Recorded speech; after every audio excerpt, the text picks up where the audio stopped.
19 Palestinians were killed. A vote could come later tonight.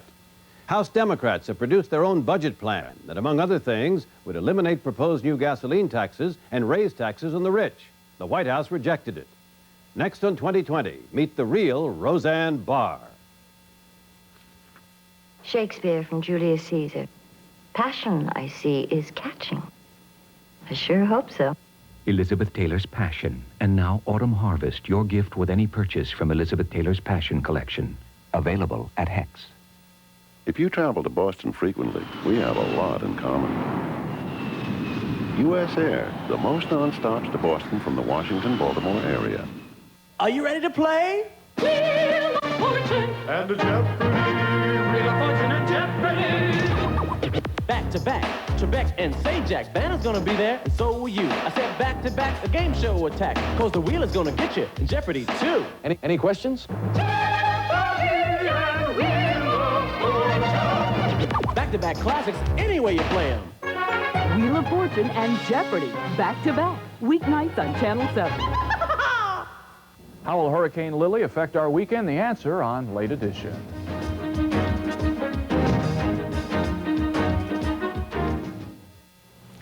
Good evening, I'm Hugh Downs. And I'm Barbara Walters, and this is 2020. From ABC News, around the world and into your home, the stories that touch your life. This is 2020 with Hugh Downs and Barbara Walters. He got nominated for an Emmy nomination. Tonight, scenes from a marriage. Roseanne Barr and her real-life husband, Tom Arnold. I've had a few regrets, but not enough to talk about. You know. I did what I had to do. Two very complicated lives. Success, star power, but also problems and controversy. Well, I'm a compulsive overeater, obviously, and a workaholic, and a people pleaser, and a codependent. Can two lightning rods make a happy marriage? Stone Phillips, along for the ride with Roseanne and Tom. And the case of Bill Cole. He was a professor at Dartmouth College. Then a radical newspaper, the Dartmouth Review, made him a target. The Review has tormented this man terribly. It ruined his career. Now, backlash on campus. Students charge that the Review poisons their community, promotes hate and anti-Semitism. Bob Brown examines the campaign against Professor Cole. Plus, battling fraud that cost the public millions of dollars. Some public transit riders are suing for injuries they never received. Everybody's making money. The lawyers making money, doctors are making money, the hospitals are making money, the physical therapists are making money, the client's making the money. This woman says she can't lift anything heavy, but hidden cameras tell another story. This man used a cane in court, then went out and changed a flat tire. John Stossel finds that business is booming for easy money. Those stories tonight, October 12th. 1990. Our top story tonight, easy money. Money from the public till that's going right into certain people's pockets. Millions and millions of dollars, just like that. Now, who isn't fed up with this kind of thing? Especially in a week when all we've been hearing about is the budget nightmare in Washington. Well, so often when it comes to fighting waste and fraud, it seems impossible to pinpoint just where the problems exist. But tonight, John Stossel hits a bullseye. It seems that public transportation presents a nice fat target for people looking for a gravy train. Philadelphia, 6 months ago. A Blue Line subway leaves 30th Street Station after dropping off most of its passengers. Seconds later, there's an enormous crash. It derailed. It just jumped the track. I think it just jumped the track. I don't know. And hit the wall, and all you heard, the lights went off, and everybody started screaming. The subway had left the tracks and just split apart. 165 people were taken to area hospitals. 4 of them died. In the months that followed, many victims filed claims or lawsuits against the transit authority. That's expected. What was unexpected was the number of claims, almost 300 so far. The transit authority says that's more people than were even on the train. To me, that at least raises a question that many of those claims are fraudulent. Jim Kilker is chief lawyer for SEPTA, the Southeast Pennsylvania Transportation Authority. He says in Philadelphia, people file phony accident claims all the time. It's a question of greed. They want to make money, and they found an easy way of doing it. Philadelphia spends more of its budget on mass transit injuries than any place else. $50 million last year. That means every time you put a buck in the fare box, 18 cents of it goes to pay for lawsuits. Of course, a lot of the equipment is old and decrepit. If that caused more accidents, you could understand why there would be more claims. But in fact, Philadelphia has no more accidents than many other cities. They just have more claims. Bus driver John Howard knows how questionable many claims are. 2 years ago, he drove his completely empty bus from the depot to the route's first stop. And at that point, this car came northbound on Broad Street, made contact with my left front bumper. Was it a big accident? Very fender bender, minor, very minor accident. Nevertheless, the law firm of Manchell, Lundy, and Lesson filed a lawsuit on behalf of 5 bus passengers, all of whom said the suit suffered severe and permanent injuries to head, neck, back, arms, legs, muscles, tendons, ligaments, nerves, tissues. In addition, this law firm had 4 clients who say they were on the bus, and this firm had 2, all of whom claim to have similar painful injuries. Well, right away I realized that, we had 11 fakes. It was transit fraud attorney Bill Brown who received the 11 lawsuits. Brown says what the suits claim happened couldn't have happened. He had just pulled out of the depot, had an empty bus, he was just going in service. Nobody was on this bus. Is it possible they were on the bus and you just didn't see them? I would have seen them. I would have seen them. So these people are just lying? These people were not on the bus. None of the law firms would agree to be interviewed, so we tried to talk to the 11 claimants. We went to the addresses they'd listed on their lawsuits. Most of the 11 we were unable to find. He's not in. Might take a mess. I don't have anything to say, and I'm going to call the police. Some we did find were not eager to talk. Glenn, let me ask you a question. This is a claim that you filed against SEPTA? You know about this, Glenn? Producer Martin Phillips tried to ask Glenn Harden why he claimed he'd been riding on the bus 20 minutes when the accident occurred. Harden wanted no part of it. Carmela Saunders was one of the few claimants who would talk. Now remember, at the time of the accident, the bus wasn't moving. It was stopped at the bus stop. But Carmela says... The bus crashed into a car. The bus crashed into a car? Yeah. And what happened? And that was it. Are you telling me the truth? Yeah. Yeah? Because, SEPTA says those 11 people who filed claims, and you're one of them, were not on the bus. They think it's a fraudulent claim. No. Some thought this was funny. These women laughed when I asked about the suit filed by a man at this address. And Paris Robinson seemed to enjoy talking about his claim. I was on a bus, man. I got witnesses. I was on a bus. I had pictures to show you. I can show you, but I don't have the pictures of proof, But people on the bus. If SEPTA's correct that no one was riding the bus, then how would the claimants have found out about the accident? Well, SEPTA says people sometimes monitor the radios bus and trolley drivers use. Sometimes they buy accident data from city employees, and of course, some accidents you can just read about in the papers. The result, says the Transit Authority, is that almost half the claims they get are phony.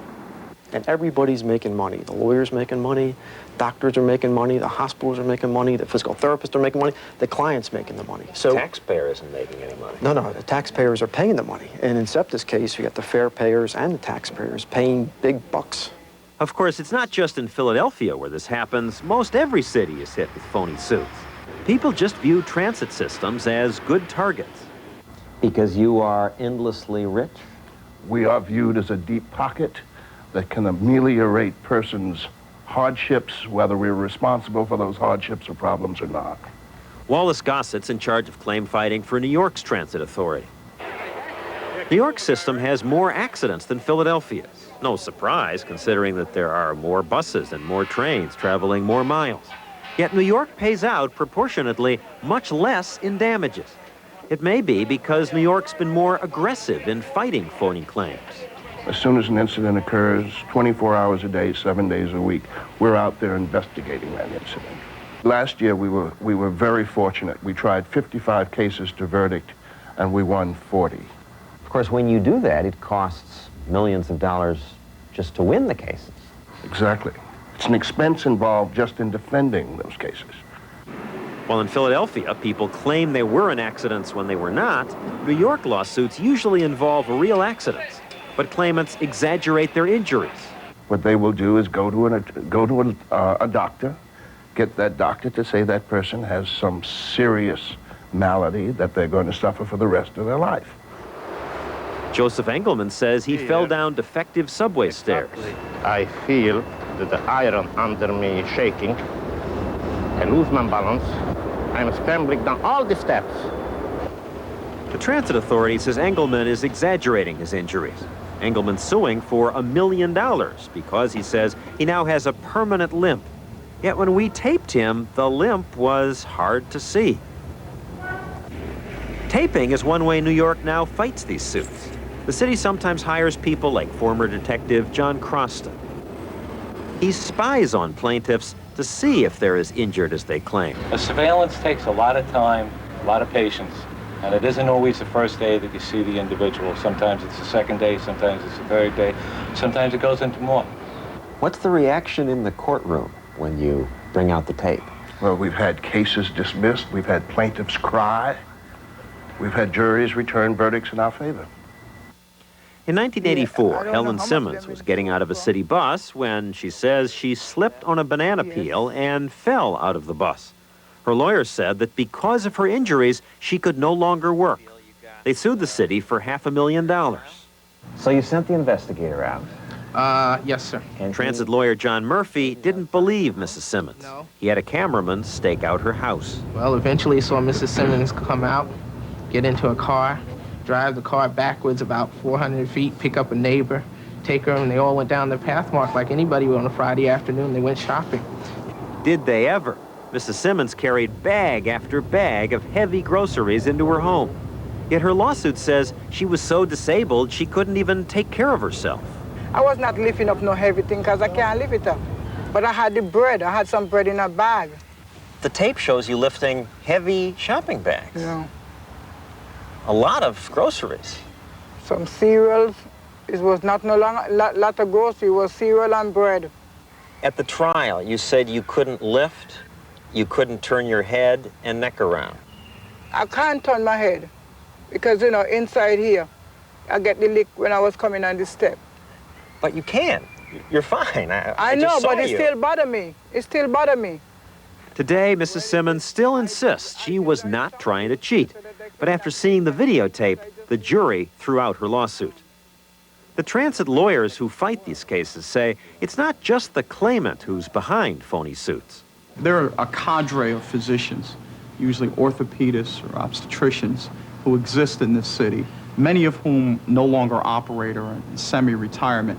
And for $3,000 to $6,000 or $7,000, these cagey old gentlemen will come into court for any plaintiff who's willing to pay and put forth any opinion that will enable those that hired them to succeed. And sometimes the lawyers involved, as happened with Ali Hanafi's case. Hanafi, you see him here changing a tire, sued the transit authority for $2 million after his car was rear-ended by a city bus. Hanafi looks pretty healthy here, but in court he was a completely different man. In hindsight, it was almost funny because the court officer would actually help him into his chair to get it, because she felt so sorry for this poor man who was debilitated. And the court officer would help him into the chair and sit him down. And, can you raise your right hand, Joe? Just barely, you know. So when he left the court, they followed him. You tape him and you see him changing a tire, perfectly healthy. What was your reaction?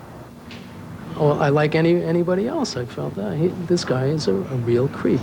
He's a creep. He's preying on society. Now, you may have noticed on this tape, there's another man in back. The man with the beard is Hanafi's trial lawyer, Barry Bernstein. He'd just been in court saying his client was crippled. Now he doesn't even help him change the tire. I think more often than not, the plaintiff's lawyers are knowledgeable about the extent of their injuries. Why do you think that? I think they have a lot to do with the case that is actually presented. They encourage people to cheat. I would not deny that. Barry Bernstein reportedly is under investigation by the New York State Bar for his role in the Hanafi affair. We tried to speak to him, but he was never available. Ali Hanafi never replied to our requests for an interview either. But soon after seeing the videotape, he dropped his suit. What we do in terms of filming these people is not illegal. It's perfectly proper. No prohibitions against it. God forbid we should not do it and lose the public trough to these fakers and phonies. Philadelphia does less secret taping, and here the phonies take more from the trough. You have it worse than any place else. Any place else. Why?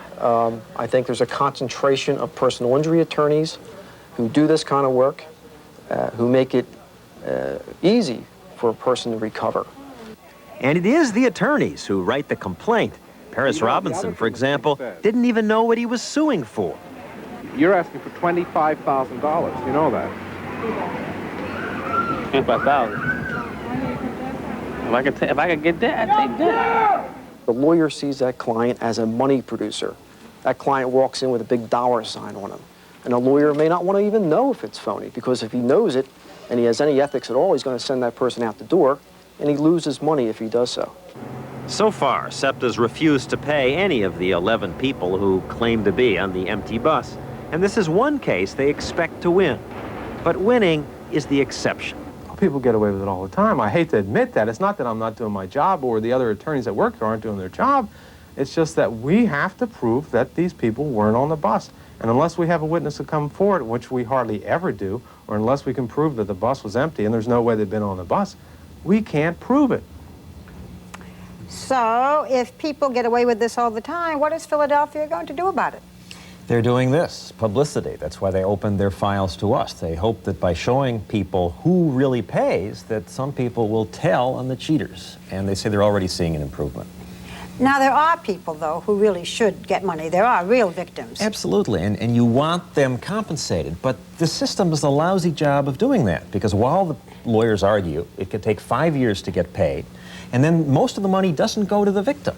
The victim's lawyer gets maybe a third. The defense lawyers have to get paid. A study of the tort cases showed that of all the money involved in this, most of it goes not to the victim. It goes to pay for the lawyering. Unfortunate, but then so is the other part of your story. Unfortunate. Thanks, John. Thanks, John. Well, next, bigotry and outrage at Dartmouth College. Did a radical conservative newspaper run a professor out of town? And later, Roseanne Barr and her real-life husband, Tom Arnold. They answer critics, but make no excuses. Stone Phillips has that. Stay with us. 2020, brought to you by Helsa Shampoo and Conditioner. The word means health. The name means beautiful.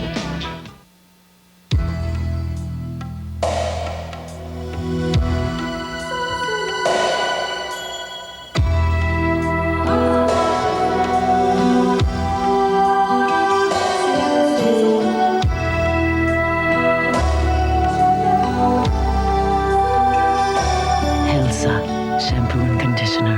The word means health. The name means beautiful. Bengay welcomes back all those people who tried one of those other pain relief rubs, but found for them nothing works better than Bengay. It warms away pain with 2 pain relievers, not just 1. Welcome back to Bengay, America's best-selling pain relief rub. America's most successful luxury automobiles, the Cadillac, DeVille, and Fleetwood, gain new stature with a new, more powerful V8. Standard anti-lock brakes, combined with the largest interiors of any front-drive sedans. A balance of power and luxury in which neither is compromised. Another reason why the only way to travel is Cadillac style.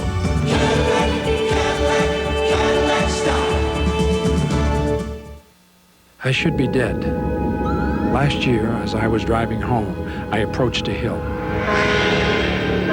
I saw something more frightening than anything I have ever seen. I tried to get out of its way, but it was too late. I had a head-on crash with a 28,000-pound truck.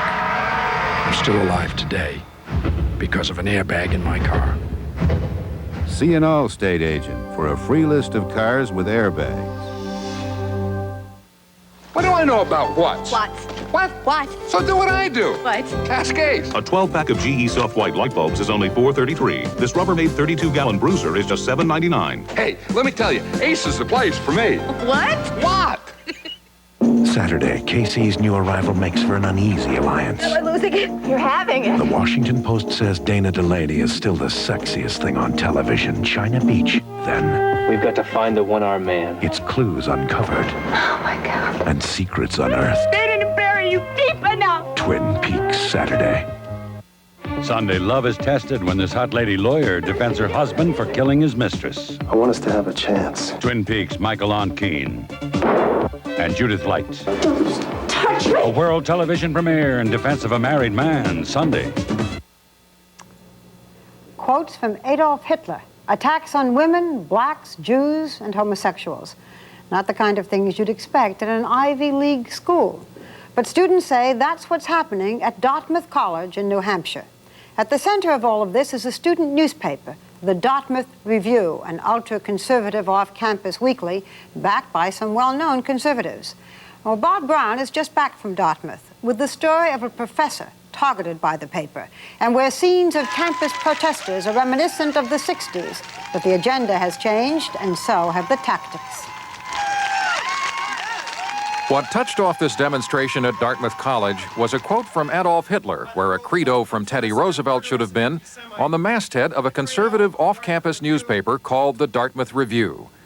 The quote, "By warding off the Jews, I am fighting for the Lord's work," appeared in the Review on the eve of Judaism's holiest day, Yom Kippur. We are also faced with a situation where the outside world has become accustomed to judging Dartmouth as a place where bigotry and intolerance and harassment are integral to its daily life. Members of the Review staff quickly apologized for the quote's appearance. We repudiate the slur. We're very sorry. They implied that it may have been an act of computer sabotage against the paper by liberal enemies and vowed to track down the perpetrators. Kevin Pritchett is editor-in-chief. The quote that was stuck into our newspaper, this is not what the Review believes. Do you think you know who did it? Well, that's what the investigation is going to do. But investigating truth can be a frustrating task sometimes on the Dartmouth campus, because the Hitler incident is only the latest in a series of conflicts that have occurred over what has been published in the Dartmouth Review. It has become a symbol and a target of ideological warfare at this Ivy League university, with a reputation its opponents say is sexist, homophobic, and racist, despite the fact that its current editor is black. Review staffers have been involved in several conflicts, such as a 1986 attack with sledgehammers on shanties that had been erected on campus to protest apartheid. The Review operates with the support of such nationally prominent conservatives as William Simon, Patrick Buchanan, and William F. Buckley.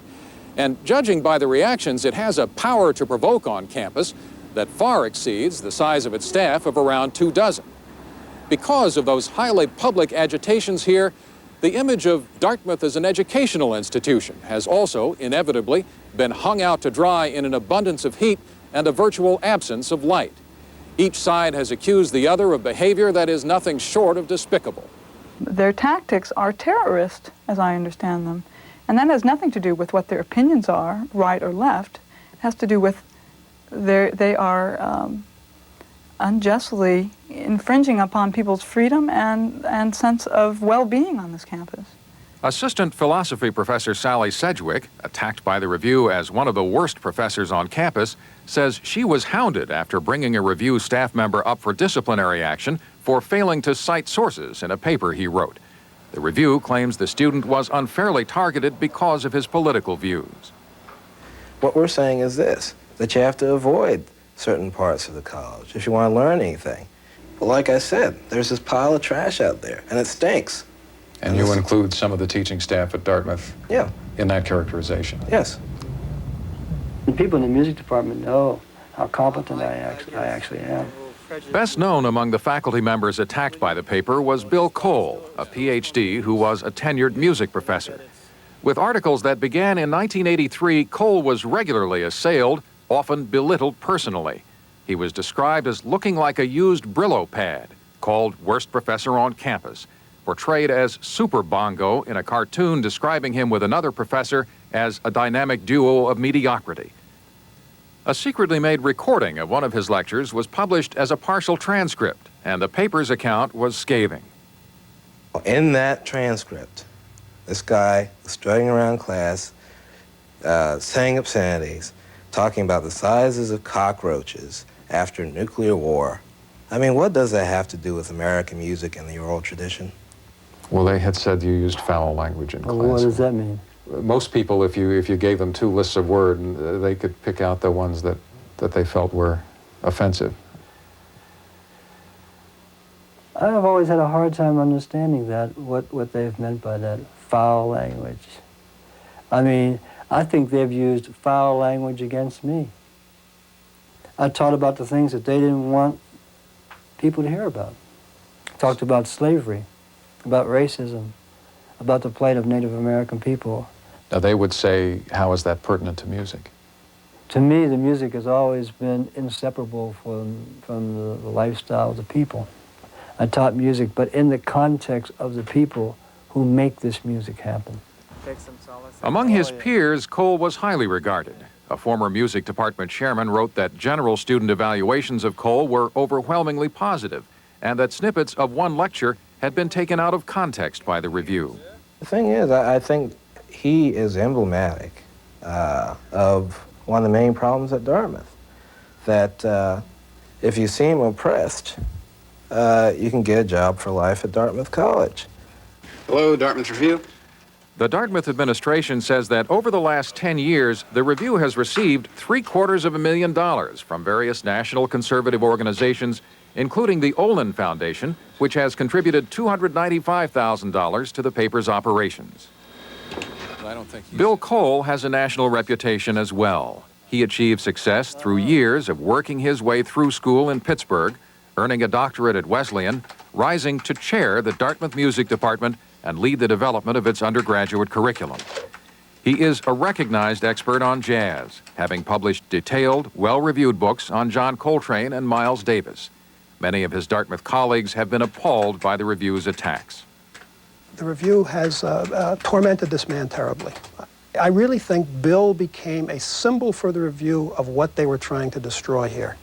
The conflict between the review and Dr. Cole reached its worst point in 1988, when, because he had previously filed a libel suit that was settled out of court, 4 review staff members went to his classroom to request a response to still another article attacking him. The reason why the 4 students went to visit Professor Cole was to give him a letter that said, look, you have equal space in the newspaper to respond to the article that we wrote last week. Now, we are all for free speech at Dartmouth Review.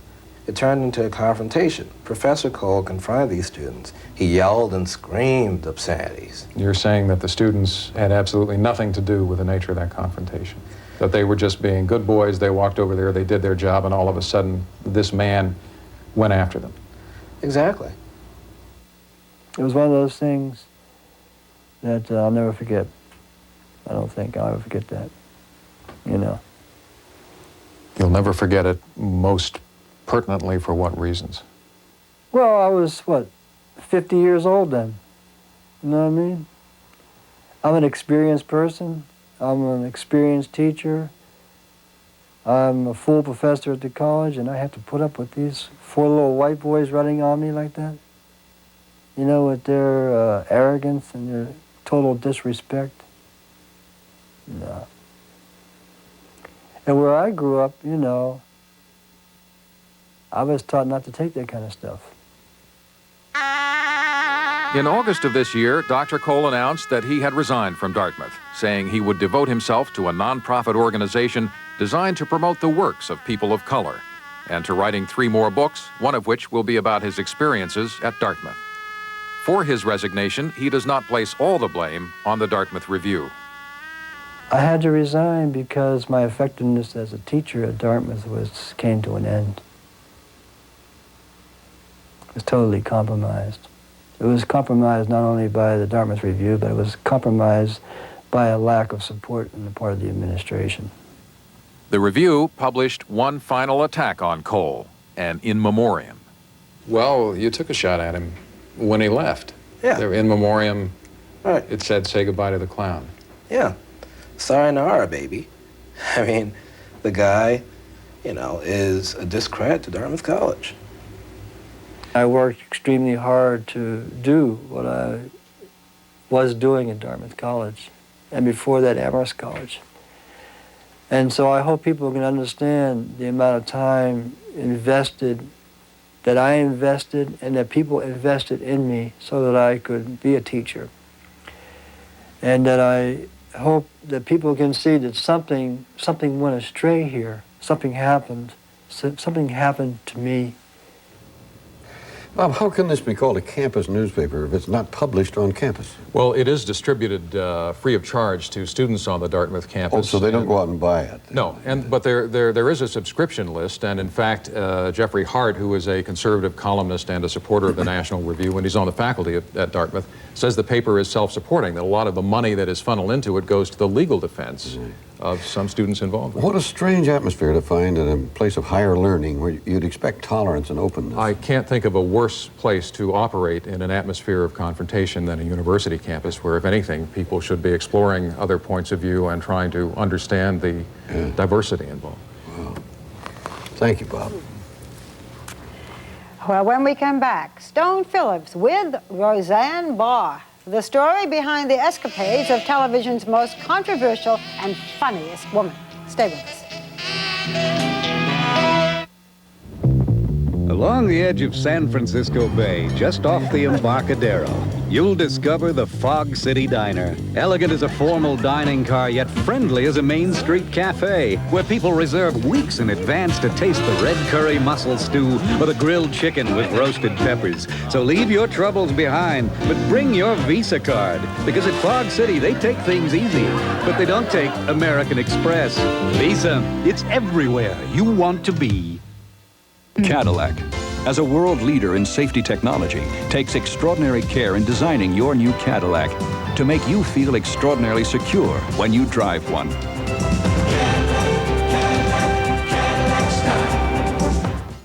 Introducing Glade Plug-ins Air Freshener. It keeps on freshening. And freshening. and freshening. Plug it in, plug it in. New Glade Plug-ins freshens for 30 days. Plug it in, plug it in. Gently, constantly warms this refill cartridge for a full 30 days. Freshens 30 days, freshens out of your way. Plug it in, plug it in. After 30 days, just pop in a refill. Try Glade Plug-ins and plug into 30-day freshness. Plug it in. When you rinse first with Plax, normal everyday brushing takes on a whole new meaning.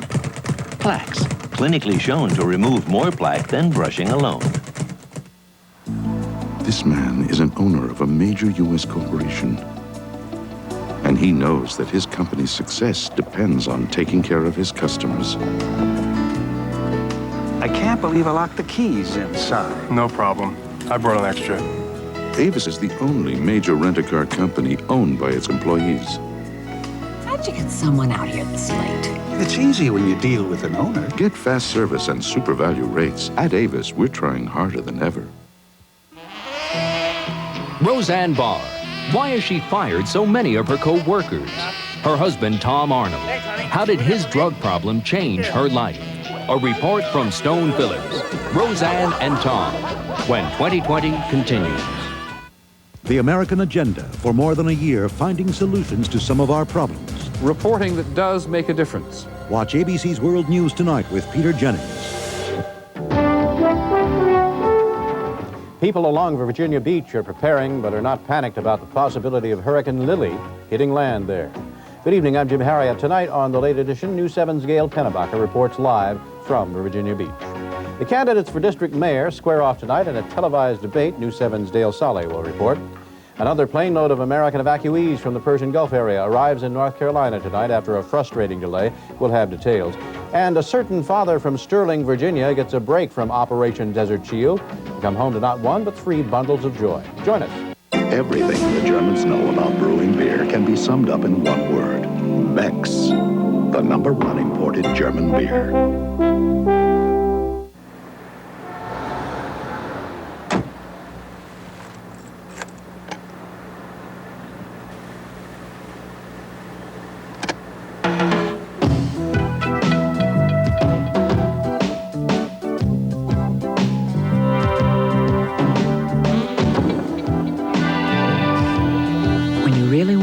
yourself? Yes. Nothing makes you feel as good as gold. From Melart Jewelers. Your husband won't talk to you? Watch the next Oprah Winfrey Show.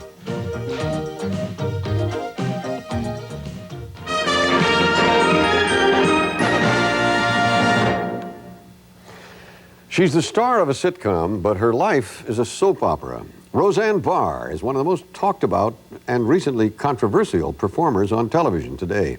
Her blazing success is nothing short of phenomenal, an American dream come true. And yet Roseanne Barr seems to be flirting with self-destruction, and so too does the man in her life. These days you can't read about Roseanne Barr without seeing mention of her husband Tom Arnold. Well, Stone Phillips followed the two to get a take on their moods and motives. No matter what else, they seem to be enjoying and perhaps deserving each other. The last few years have been a roller coaster ride for Roseanne Barr and her new husband, Tom Arnold. Not just a day at the fair. She has risen from cocktail lounge comedian in Colorado to become the ratings queen of primetime television, a best-selling author, and living proof to millions of fans that love and laughter don't stop at size 16. But she has never gotten the recognition she'd like from her peers. Honey? You know, he got nominated. There it goes! He got nominated for an Emmy, He got an Emmy nomination. She's the Kmart shopper who became a $1 million success story, a real woman in the unreal world of TV. But the same outrageous behavior that endears Roseanne Connor to so many threatens to turn Roseanne Barr's personal and professional life into a nightmare.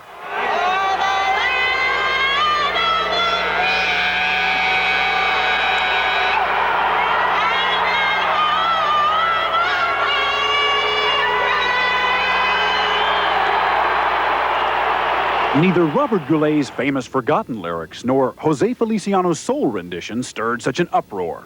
My reaction is it was disgraceful. You know, in your book, you wrote, and I'm quoting here, "I have a job to do on this planet. Attempt to break every social norm. And I chuckle with glee if I know I've offended someone." Yeah. If you feel that way, why did you apologize for having offended some people with your I singing? said I was sorry that some people were offended. She still chuckled with glee, but she did apologize. I said I was sorry that some people were offended. I didn't say I was sorry I sang it. I didn't say I was wrong. It's just weird when you have something in your heart and it comes off some other bizarre way. Was I Jack the Ripper in a former life and this is all my karma coming down? I don't know. Oh, yes, we do. Love you, Rosie. Oh, yes, we do. 9 days after her Edith Bunker-like serenade of the San Diego baseball fans, her own fans turned out at the Minneapolis airport to welcome Roseanne to the Twin Cities for her first public performance since her musical Earthquake in California. They didn't hire Beverly Sill. I mean, if you hire a comedian, you get what you get, period.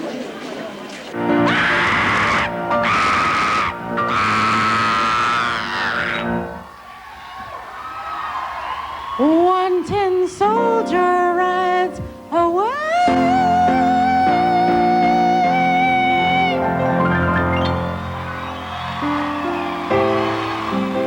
It wasn't the Star-Spangled Banner, but Roseanne was as crude as ever, and the fans loved it. The misadventure in California seemed a million miles away. You're so right. What the world does need now is love, sweet love. Don't you agree with me? But earlier in her dressing room, Roseanne wasn't sure the audience would agree. Would they still be on her case for the way she sang the national anthem?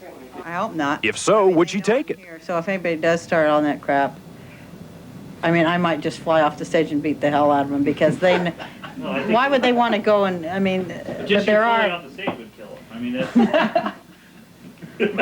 There are people like that, though. Yeah. They're such geeks. I'll get them, honey. When you're reduced to your act, I'll be out there beating people up. Okay, honey? We have security guards to do that. I hope we don't have to beat anybody up, but then again... That's the American way. Yeah, it is. Nobody got beat up that night. Roseanne was a hit. But the next morning, the roller coaster went down again. Another incident, their second confrontation with photographers in a year, this time at the LA airport. We were coming back from Minneapolis, and, you know, she'd been getting death threats and stuff, and it was a real tough time. And these guys jumped out in front of us. These guys were bumping into us as we're walking, wouldn't let us go. We couldn't see. See, they get right up in your face, they walk backwards, and they flash, flash, flash. You can't see. After a while, you go blind from the strobe, the flash. What I did was I broke all their cameras, you know. Now, one of the photographers told us that you not only went after the cameras, you went after them. No, you know, they were holding the cameras.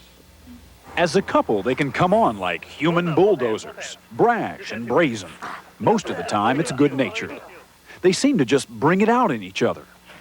And it's been that way since they fell in love and got engaged in this house they went back to visit in Minneapolis. How you doing? It's Roseanne from TV.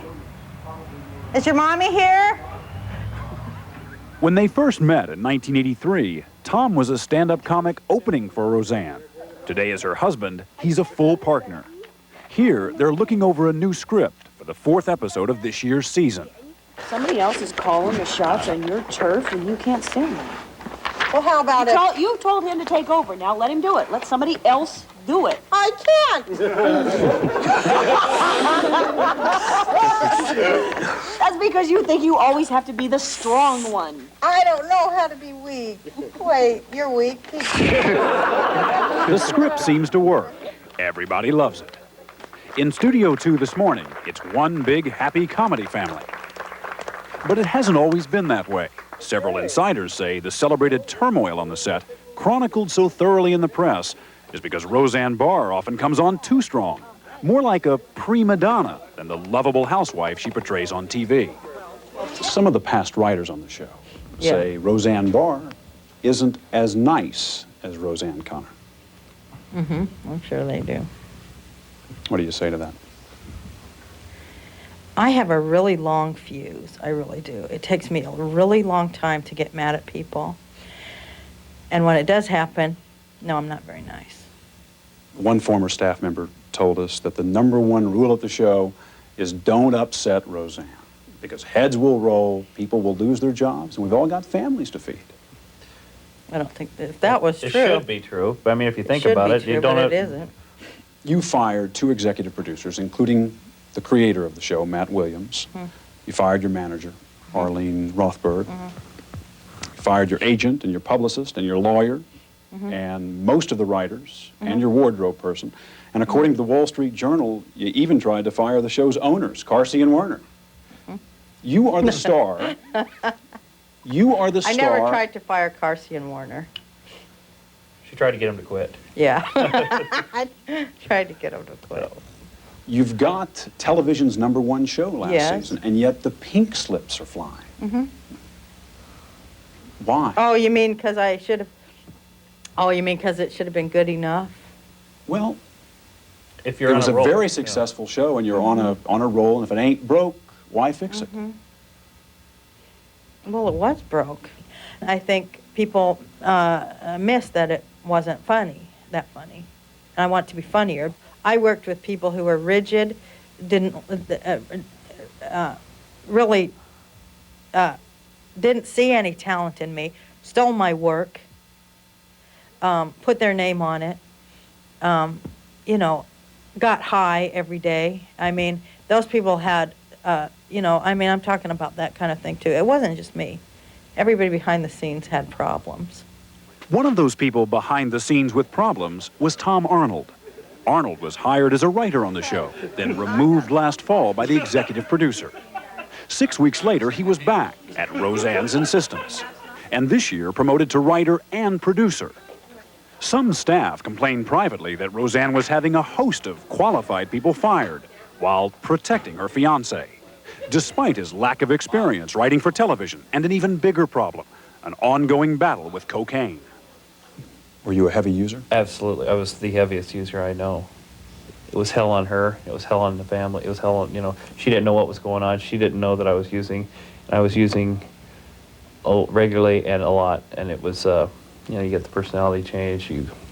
It's really scary. It was awful. That's just the way I lived for 31 years. And now I've got 9 months of sobriety, and it's, you know, it's changed my life, and it's what our new life is about. When my husband went into treatment in December of 1989, my whole life changed, turned around, stopped, and everything that I thought totally reversed. Everything that I felt totally reversed. Every person that I felt close to, I'm no longer close to. As a result of meeting and becoming closer to Tom? As a result of Tom's going through a 12-step program and treatment for his alcoholism, and that brought to the top of my head my own alcoholism. But my alcoholism isn't about alcohol or drugs, but it's the disease of alcoholism. In the sense of being an addictive personality, Yeah. is that what you're saying? Mm-hmm. Yes. And your addictions have been what? Well, I'm a compulsive overeater, obviously, and a workaholic and a people pleaser and a codependent. I went through a huge cathartic thing, and I did hurt myself a lot. And I no longer am doing that, and thank you, God. I'm no longer doing that. In what ways were you hurting yourself? I was hurting myself in every way that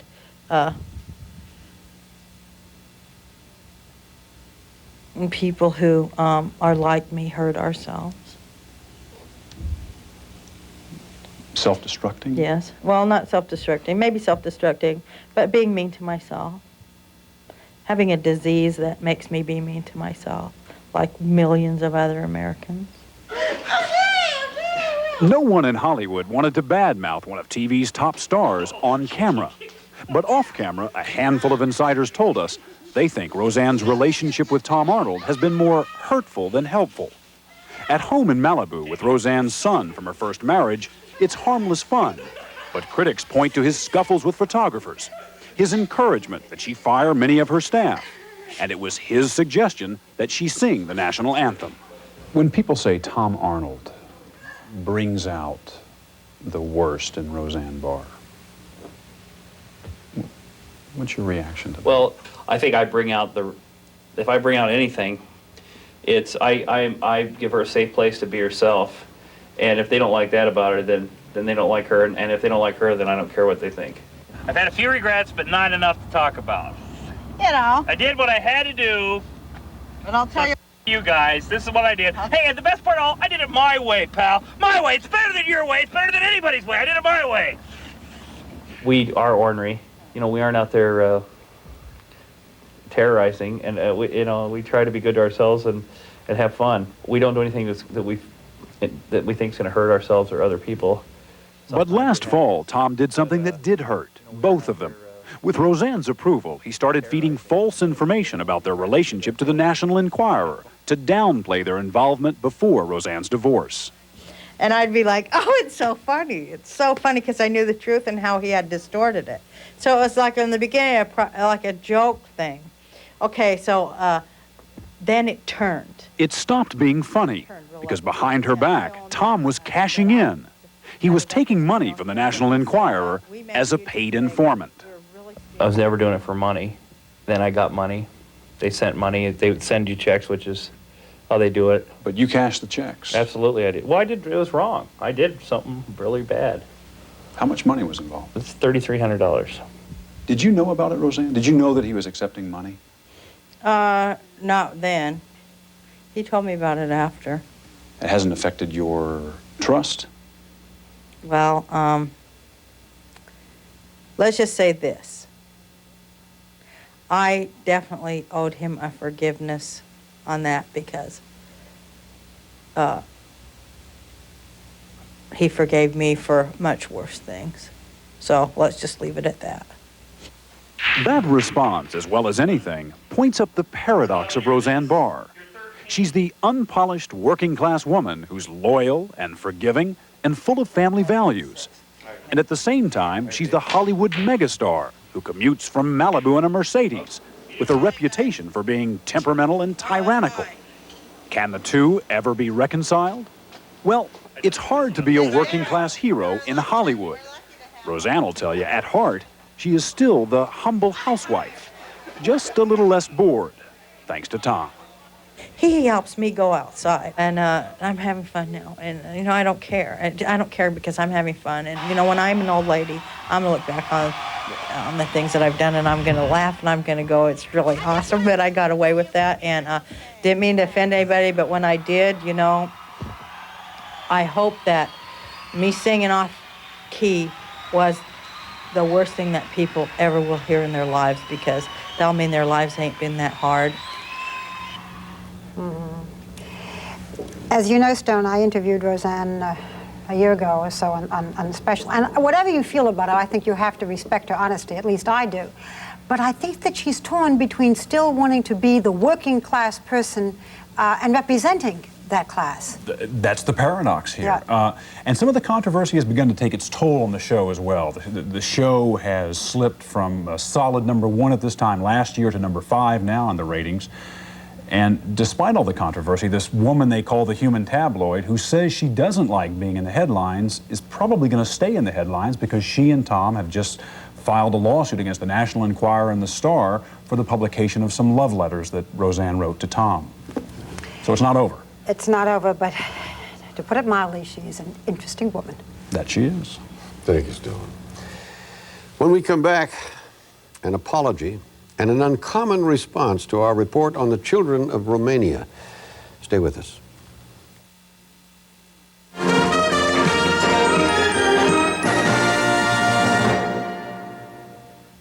Shake out the fresh scent of Glade Carpet Potpourri. Shake it out. Capture the essence of the country. Flowers, herbs, fruits and spice. That's Glade Carpet Potpourri. A fresh new scent, very light. It helps eliminate tough pet and smoking odors. Shake it out. With the natural scent of the country. Glade Carpet Potpourri. Shake out that country scent with Glade Carpet Potpourri. Shake it out. Glade Carpet Potpourri. Shake it out. Inside the Infiniti Q45, the world is flat. Outside, the world's first full active suspension system senses, thinks, and reacts to every twist, turn, up and down. So inside, the world is flat, and you experience utter calm control in perhaps the most advanced luxury car the road has ever known. People call up and they say, my drain is clogged. Professional plumbers on Professional Strength Liquid Plumber. You get a big ball here. If you saw it on the sidewalk, you'd walk away from it. Its patented thick formula won't dilute in water. It's not real good for us that it works. But it does work. It clings to tough hair clogs and powers them away. Because something like a clogged drain really isn't that big of a job, but I got to charge them for coming out there. I'll be more than happy to come on out. The best liquid drain opener is in the gray bottle. Professional Strength Liquid Plumber. Introducing Fisher-Price Baby Shampoo. You can tell by that look, that life, that laugh, that care, that kiss, that smile, that splash. We've got a face you can trust. Fisher-Price loves children, so we've created a baby shampoo with no unnecessary ingredients. It's as gentle to the eyes as water. You can tell by that squeal, that giggle, that glug, that grin, that glow, that hot, that hug. The new Fisher-Price Bath Care line. We've got a face you can trust. Saturday on ABC's College Football, the #1 team in the nation, the Michigan Wolverines, will try to stay on top as they host Big Ten rival Michigan State. Or in the Pac-10, coming off their stunning upset of Notre Dame, Stanford returns home to take on the Trojans of Southern Cal. It's regional action on ABC's College Football Saturday. Sunday, Nice work, Teddy. Corky's dad recruits a new assistant. Well, I like him. And why don't you stay with us? Now, Corky's jealous and wants him out. Cork, you all right? He's my father. Life goes on Sunday. Last week in our Whatever Happened To feature, we introduced you to a man that we learned about through one of your letters. The man claimed to be, and we believed him to be, Buckwheat, one of the original Our Gang members, also known as the Little Rascals. Well, when I said he was Buckwheat, I was wrong. We had a lapse in our normal research procedures. The real Buckwheat, William Thomas, has been dead for some years. And we want to apologize to his family and his friends and to you for what was an honest mistake, but a mistake. Also tonight, some follow-ups. Washington has responded to questions that we raised about the safety of a popular Jeep. It's the old Jeep CJ, not made since 1986, but still on the road. Over the past decade, hundreds of people have been killed in rollover accidents. Stone Phillips' report asked whether possible design flaws and safety defects that the manufacturer may have known about were at fault, and whether the government should investigate. Well, this week, the National Highway Traffic Safety Administration, NHTSA, issued a report. It finds that the CJ has no defect, and that while the manufacturer, AMC, failed to provide records, NHTSA believes there was no intention to deceive. It does warn that all utility vehicles have a tendency to roll over. And we have some questions about NHTSA's latest findings. We'll be reporting on that at a later date. And most important news about last Friday's 2020. We had an extraordinary reaction to the tragedy of Romania's abandoned children. Tom Jarrell has brought us a series of reports. If you've missed our coverage, scenes like these have caused over 26,000 of our viewers to write or call 2020. This is the legacy of the Ceausescu regime. Children considered handicapped or just undesirable, warehoused in wretched, inhuman conditions and struggling for survival. Well, yesterday we received a videotape from the Romanian government. Prime Minister Petre Roman recorded the message in a nursery. You'll hear children crying. And with candor rare for a public official, he acknowledged the dimensions and the gravity of the suffering. If so far we have not moved as fast as we should have in favor of these abandoned and handicapped children, blame us. Yet, if you consider our determination to put all our will and might into the process and support the world system of care and education meant for these kids, help us. Thank you. God bless you. And in an accompanying letter to me, the Prime Minister wanted us to know that Romanians are deeply troubled by what has been uncovered. He said that he wants the world to know that although horrific conditions still exist, that progress has been made since the fall of the Ceausescu regime, and he said that Romania recognizes that it's living with the disaster and that a special committee is dedicated to providing relief, and that Romania welcomes and indeed asks for the help of all who are prepared to give it.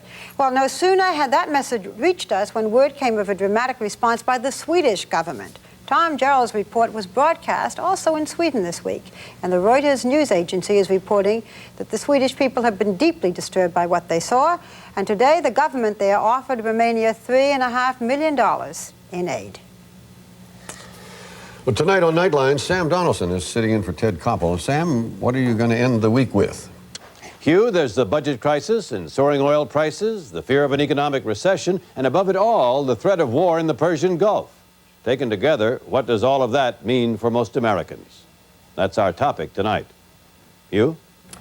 That's Nightline after your local news. And that is 2020 for tonight. We thank you for being with us. And as always, we're in touch, so you'll be in touch. I'm Barbara Walters. And I'm Hugh Dow. And for everyone here, good night, and we hope you have a good weekend. Performance leadership, Cadillac style, the smooth power of a V8, and the superior control of anti-lock braking are standard on every new automobile we sell.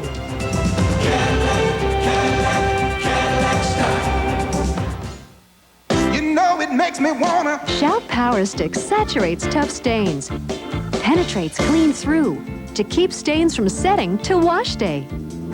Want tough stains out? Choose new Power Stick Shout. Home safety is important. Yes. Should I have one? Yeah. Do I need to go anyplace else? No. This kit of fire extinguisher is just $8.99, and the Ames Green Sweeper Lawn Rake is only $4.88. Then Ace is the place for me. Yes. Face the facts.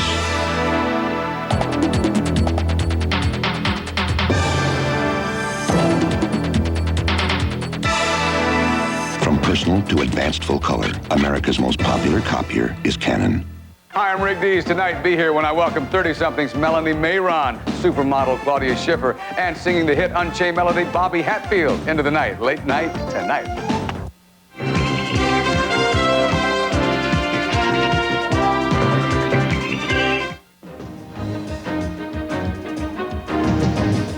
This is Jim Harriet. Next on the late edition, more tropical weather threatens residents along the East Coast. We'll have live reports from North Carolina and Virginia Beach. The United Nations Security Council agrees on a resolution to condemn Israel. We'll have the details. And a Sterling, Virginia soldier gets a break from Operation Desert Shield and comes home to 3 bundles of joy. All that and more next on The Late Edition.